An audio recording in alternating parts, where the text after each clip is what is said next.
Evening Girls. The Skies Everywhere was my favourite book of all time at the age of 17, and never did I think I would see the day that this book got an adaptation. Little did I know that they actually did it years ago and I'm late to the party, so here we are. I'm about to review this film, but I am about to review it as an adaptation because as this book was such a favourite of mine, I find it completely impossible to be unbiased in this situation, and so we're just going to be comparing them straight up.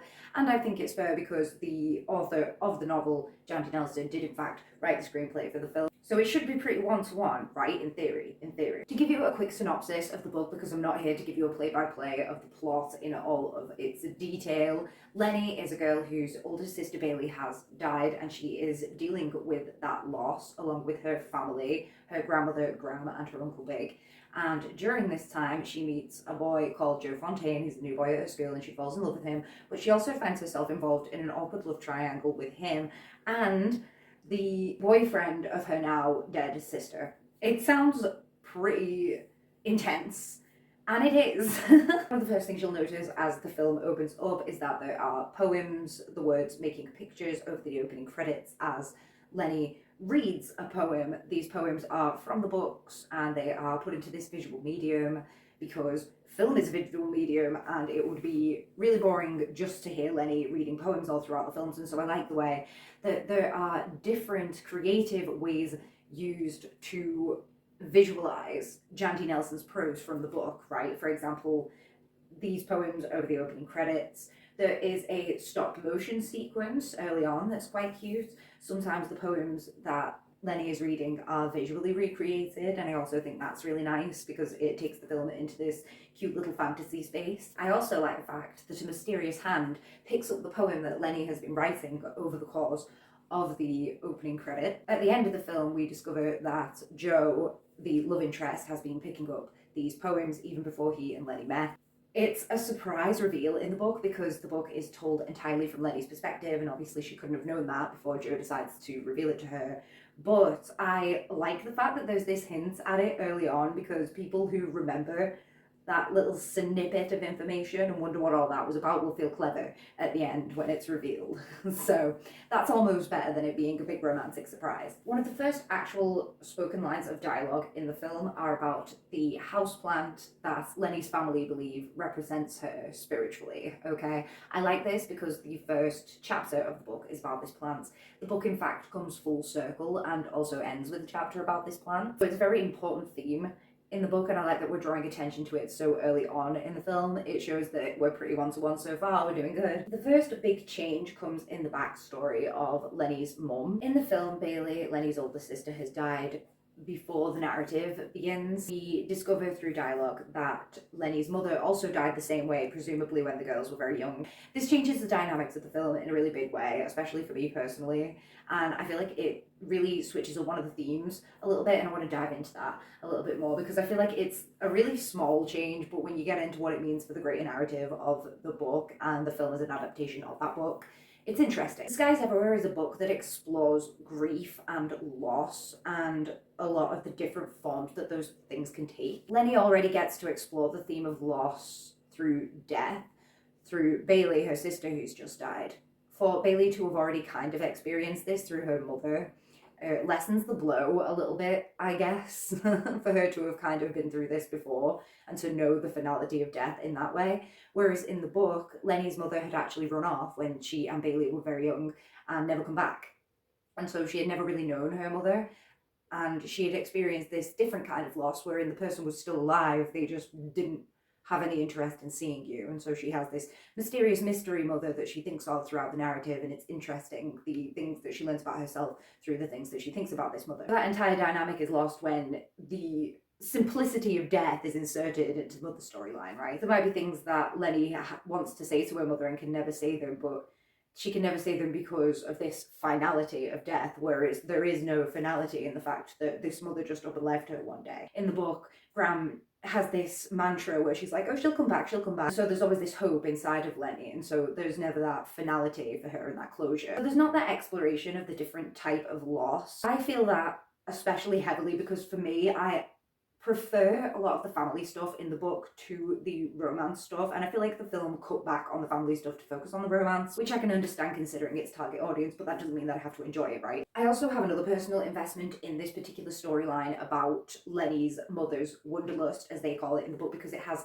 a feminist angle, of course. This conversation within the book about like when a man leaves his kids to be raised by somebody else, nobody really bats an eye, but when a mother does it, everybody finds it very strange. There was an attempt in the film to add a feminist angle to the mother by having Lenny and Bailey both be conceived by a sperm donor, but given that it's a throwaway line, it's not really something that's heavily explored, and there's not really any dialogue, conversation had about it, and I don't really think that it would spark any after the film.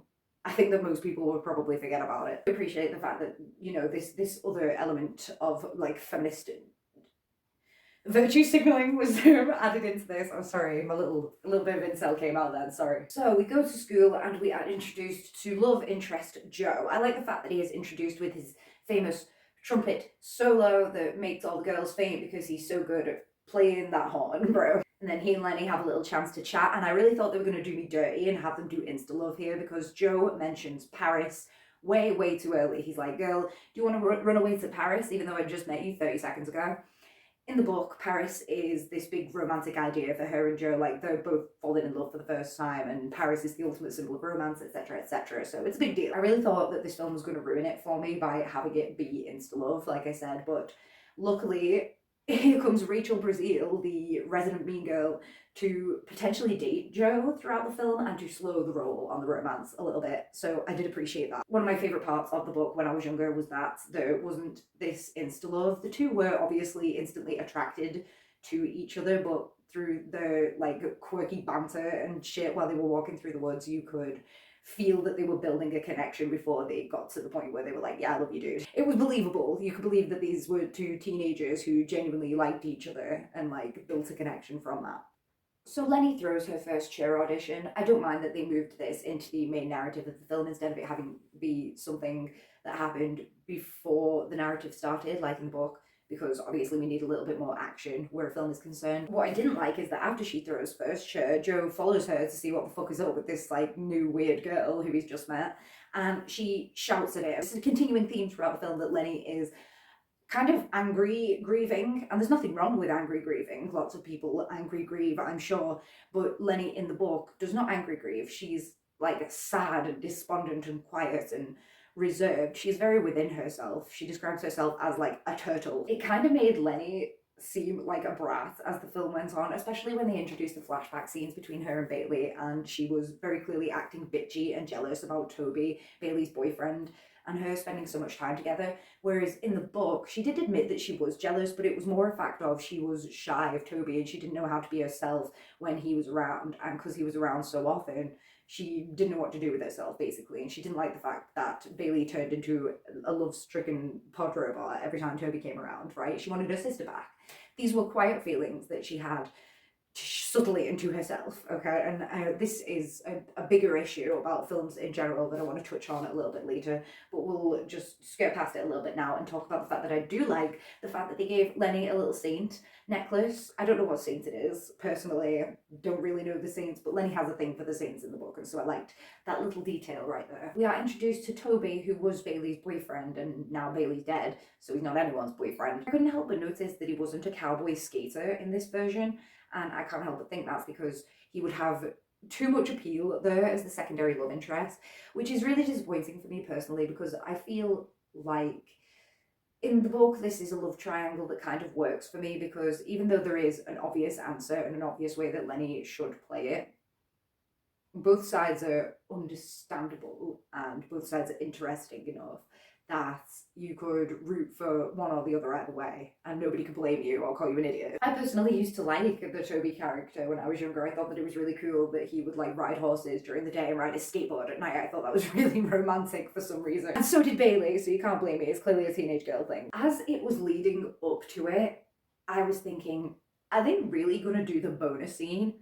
How are they gonna do the bonus scene? The bonus scene is iconic in my mind. And it's interesting as well because both of Jandy Nelson's books have an accidental boner scene early on. So there's something going on in her mind there about inciting incidents that we're not going to dive into right now. I really thought they were going to skip over that scene and do something else, maybe, because I really didn't think that they were going to be showing teenage girls some guy pitching a tent in this cute little movie that has stop motion segments, okay?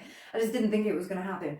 However, I'm about to say they did it tastefully, and there is a boing sound. Anything that I refer to as tasteful in the future has come under question. In the book, she and Toby, early on in the relationship, they share a hug, and Toby gets a boner. And, it's this that incites Lenny to start thinking about Toby in a romantic way instead of him just being her sister's boyfriend, right? It's kind of pivotal, and it's kind of an important scene, and it would have been interesting to see how they would have skipped past it, but they did not. They just made a silly boy yoing sound, and Lenny pulled away quickly, and Toby walked off like this. It was very silly, but I enjoyed it, and what I enjoyed even more, when Toby turned up to talk to her about it the next day, as she was going down the stairs to meet him, Lenny was thinking of all the different words for boner, like different euphemisms, right? Like, fucking... Do you know what? I'm not even going to say any because mine are all going to be disgusting and you're all going to leave. Basically, she's going down the stairs like dick, penis, boner, blah, blah, blah, blah, blah. And she gets to the door and opens it for him, and he says, ding dong, which T9 viewers will notice is also a euphemism for a penis. I appreciated the humour in this film. I thought it was very sophisticated. That's what I'm trying to say here. The aesthetic is great, and I think that the house that Lenny and her family live in is great. However, the Walker weirdness, family's called the Walkers, by the way, the Walker weirdness is completely missing. I mentioned earlier that I really like the family portions of the book more than the romance, and that's because Lenny's family are such big characters, and her relationship with them is so important because that's all she's known before this point, because this is her coming of age novel. Gram and Big, her family, are pushed to background characters in order to make room for more of the romance plot. I think that comes as a result of what we were discussing earlier with the mum dying instead of just being missing in action, because these two are older and obviously experienced this unnatural death, the death of Big's sister and Gram's daughter, respectively. And they've already lived through this type of heartbreak once. And even though that doesn't make it easier, it's like they know how to deal with it. They've experienced it before, right? So they know themselves in that feeling. It takes away from what they were experiencing in the book. Like, they hadn't experienced unnatural death before. It was just as new and heartbreaking to them as it was to Lenny, and so they were all just living in this house of heartbreak by themselves until Joe comes along and lifts them all up. It does feel more Lenny central in the film, more all about Lenny's feelings, and it really takes away from the characters that were Gram and Big. Big is really used just as more comic relief. He just fucking wanders around smoking weed and being weird. She doesn't really have a story arc with Big. She tells him that she feels like he's her dad halfway through the film. So that relationship is really explored, and there isn't really any dynamicism to it. Gram in the film is not my Gram. She is not the Gram of the book, and this is where we're going to circle back to what we were talking about earlier with Lenny appearing to be a brat in the film because she was more angry than sad. And Gram in the book, she's such an interesting character because she tries to help Lenny through this grief, and then close to the end of the book she snaps and she says, Lenny, don't you think that maybe I've been trying to speak to you this entire time because I'm the one who needs help? And it turns out that Gram has been trying to appear strong this entire time when really she was hurting too. And Lenny really knew this all along because she's heard Gram sobbing in the shower where she thinks that nobody can hear. Okay, so bearing in mind that Gram is the type of person who hides her tears in the books, and Lenny in the film runs past Gram and she's just openly sobbing in the middle of the garden, it just doesn't compute, right? It's not the same thing. And it's not even really that I have a problem with the way that they're portrayed in the film. It's perfectly fine, and I don't really think that it makes too much of a difference because of the fact that Gram is not such a big character in the film. But for me, it like speaks of this bigger problem, right? And this is really related to the film, but just films in general, and that for some reason filmmakers are scared nowadays to show more subtle emotions. And I think it's so bullshit, right? Because there are so many great actors who can portray subtle emotion so brilliantly. I'm not even going to name them because we all know who they are. They're in the films, okay, and they're doing it, but they're just not getting the recognition that other people are getting who are screaming and shouting. and showing these obvious, easy to portray emotions that you know the audience are going to get, and so there's more chance that they're going to relate with the characters and that your film is going to do well and you're going to make money off it, etc., etc. Capitalism, bro. I just wish that more people would try to portray something subtle or even something, oh, what's the word? Like mysterious, like something that you have to interpret, like something that's a little bit dynamic and that audiences have to think about to understand what it means even. Oh no, because that would require media literacy, and the kids don't have that anymore, do they? There's this scene partway through the film where Lenny goes over to Joe's house. I'm pretty sure she like launched her clarinet at him when she pitched a fit in the woods earlier in the film. But she goes over there to collect this clarinet or whatever it is. And she goes into Joe's room. She starts smelling his clothes. And she gets inside of his shirt and like starts rolling around in his bed and smelling all of his shit. This is a boy, mind you, who she's had like one interaction with the entire film and who she does not know very well. There is a similar scene in the book, but it comes a lot later when she and Joe already have an established relationship. Having this scene so early on in the film makes Lenny look like an absolute freak. And I am so here for it. I absolutely love it. I think that it's so great. It's absolutely something that her character would have done in the book, I think. And I just think it's fun. I think it fits in with her character pretty well. She's really over the top romantic. Even apparently about boys that she doesn't know very well. Apparently Joe smells really good. Eventually though, Lenny and Joe do form a relationship and they end up listening to Bach together in the garden. This is a film exclusive scene and it is one that I absolutely love. I loved it the first time I watched it. I think the visuals are really great. Like there's people wearing fucking rosebush costumes and dancing around them while they listen to this music together. And a really over romanticized representation of what it feels like to listen to your song with your person. Lenny's best friend Sarah is in this film. I don't know whether I've mentioned her at any point before this.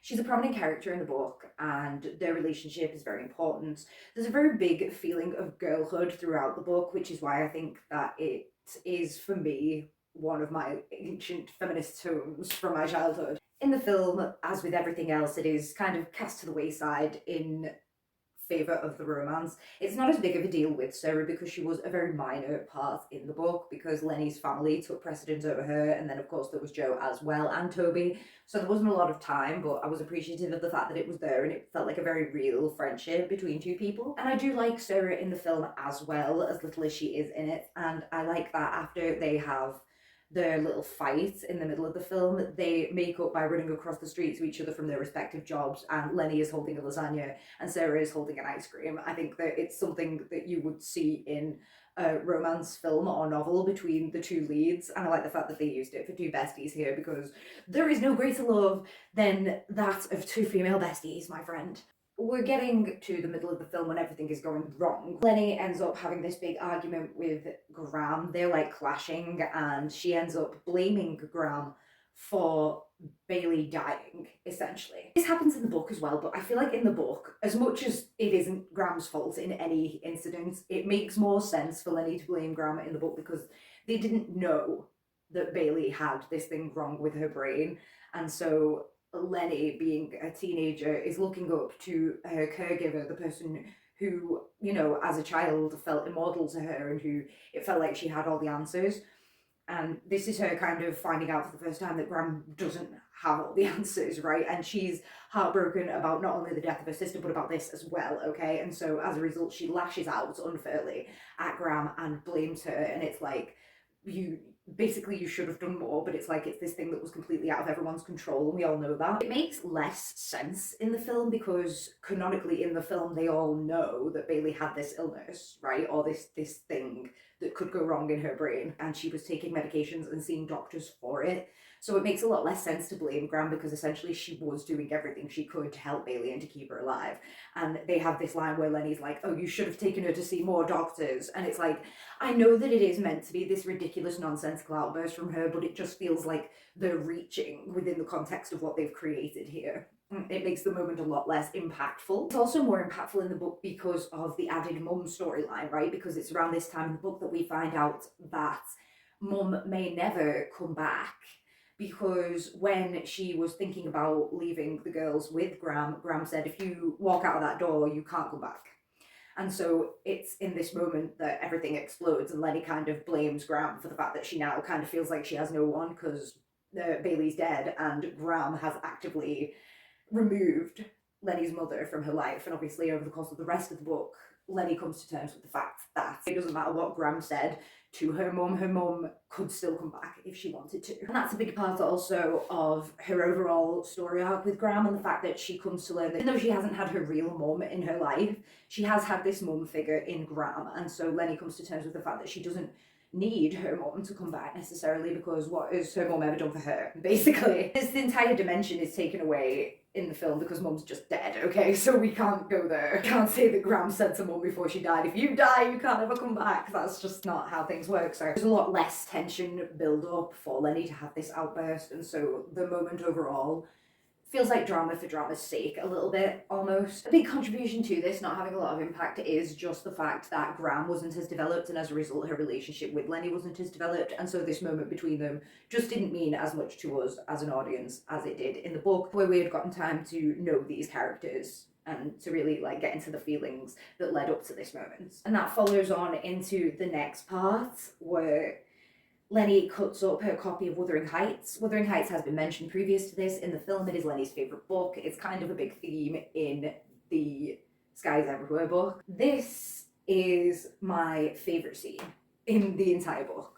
I think that it's really passionate. It comes after Lenny has tried everything she thinks she possibly can to get Joe back after he finds out about her and Toby. Really defeated because she'd gone and wrecked Graham's rose garden, and it still didn't work. And obviously she comes home and Graham's really mad, and Graham says, I nearly cut up your copy of Wuthering Heights. It's such a turning point for Lenny, and this cutting up of Wuthering Heights is this symbol that she's not going to continue to make the mistakes that she has been making, and that she's going to basically turn her life around and be the person that she's always had the potential to be and has never been yet. A lot of this comes from, again, the build-up of the relationship between Lenny and Graham, and so that's why I feel like the cutting up the Wuthering Heights book wasn't as great a scene for me as it should have been.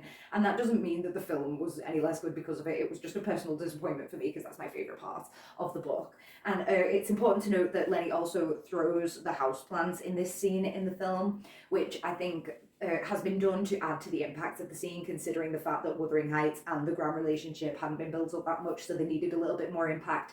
And to show that this was a turning point, Lenny gets rid of this plant that has previously represented her, right, to represent the fact that she is obviously not this person anymore that she once was, and that this plant represented. I personally like the fact that in the book it comes full circle, and the plant is the first chapter and the last chapter, because Lenny goes through this journey of becoming this different person, and then the final thing that we see of her is her getting rid of this plant, and that's her finally like shucking off the vestiges of the person she once was, right? And now she's not got that shell anymore, and she's off to be a person that even we, the reader, don't know. And I think that that's really poignant and a little bit sad, to be honest, because we've come to love Lenny, and you know, we don't know what happens to her after that point. So it's this whole bittersweet thing that has been the whole theme of the book so far, and that's something that I really like about it. Lenny, I can't believe I'm going to talk about this right now, but Lenny turns up to Joe's house basically all dolled up and looking like a femme fatale, and Joe comes out barefoot, and Lenny's never seen Joe's feet before. In the book it's this big thing because Lenny's a virgin, right, and she's never really done anything with anyone before, whereas Joe's been all the way with a girl before, so for her, discovering things like his shoulder blades and his belly button is really exciting, but she feels like it might not be as exciting for him as it is for her because he's been through all this before with somebody else. Lenny is a fucking weirdo who went and sniffed Joe's clothes when she barely knew him. So I love the fact that she rocks up to his house in this fucking tight red dress that she would never normally wear, with her hair down and her makeup all done, not even by herself because she couldn't do that, but by her mate. And the first thing she says to him is like, his feet are bare, and she's like, your feet, I've never seen them before. And then in the film they added the line, your toes are awesome. I just think that's so sick. I just think that was, yeah, love that. Love that. There's the feet section over with, guys. Sorry I got carried away there. Oh, Is it warm in here? Speaking of virginity, there is no talk of virginity in the film. I'm glad that we did away with that, because reading back on that as an adult and reading Jo being like, oh, it'd be great if I could take your virginity, is kind of creepy. So I'm glad that we did away with that, but that also means that we did away with the forest bedroom, which would have been such a good set. In the book, Jo and Lenny spend a lot of time in this bedroom in the middle of the forest. I guess it must have a canopy over it or something, but it's like this nearby hotel owner set it up as like a little romantic getaway for couples. It's basically this big thing, right? Because eventually one day they're going to have sex, and that's a big deal to teenagers. So instead of the forest bedroom, the big set piece for the end of the film and the big romantic gesture that was made is a hot air balloon. And that just made me think about The Ugly Truth, which is one of the only rom-coms that I've enjoyed to this day. And that is the end. I think my only other note is that on the whole Rachel Brazil Mean Girl note, they did try to shove in at the end a scene where she said something nice to Lenny, and Lenny was like, oh, did you just say something nice to me? And it felt really, really forced, and it felt unearned. This is the only thing in the film where I'm like, yeah, this felt completely out of left field for me. There is a point in the book where Lenny tells Rachel that she's going to challenge her for first chair. We can see that Rachel is really scared, and it's in that moment that we understand that she's been bullying Lenny out of this sense of fear that Lenny's going to get confidence in herself and overtake Rachel. Yeah, it just comes down to that thing of like subtle filmmaking is just not the in thing right now, apparently, and I've got to get used to that. So instead of this subtle scene where Rachel gets scared and tries to belittle Lenny again, and Lenny doesn't fall for it, and Lenny actually has this empowering moment, we just get this scene where the mean girl awkwardly says something nice to the girl that she's been bullying the entire film for like no particular reason. In conclusion, I don't think anybody is surprised when I say that I think that the book is better. I just think that Jandy has this prose that is so beautiful and so poignant that any attempt to adapt it, something would be lost. Jandy Nelson wrote the screenplay for this film, and even that cannot stand up to the pure loveliness that is her prose. It is a prose that would be so hard to visualize because it is so poetic and full of like metaphor and simile and all that good shit. It's not that I fault the film, it's just that I think if you enjoy the film and you have not read the book, then you are definitely missing out, and you should go and do so. The film did make me cry. It was the scene at Bailey's funeral where Graham says bravo, because obviously Bailey was an actress, and everybody stands up and gives her a round of applause. And I really don't think I would have had such an emotional response if I didn't know the things that I knew from the book at that point in the film, because it came quite early on, and it was just, that's such an emotional thing in the book. The fact that I already had all of the context and knew what was coming, I think that's what caused me to have this really emotional reaction. So I just really think that knowing the context of the book just really will add to the experience of this film, if you're asking for my humble opinion. One thing though, guys, did they say the title in this film? The title's The Sky is Everywhere, right? Do people who haven't read the book know why it's called that, or do they think it's just some cute, quirky title? We may never know.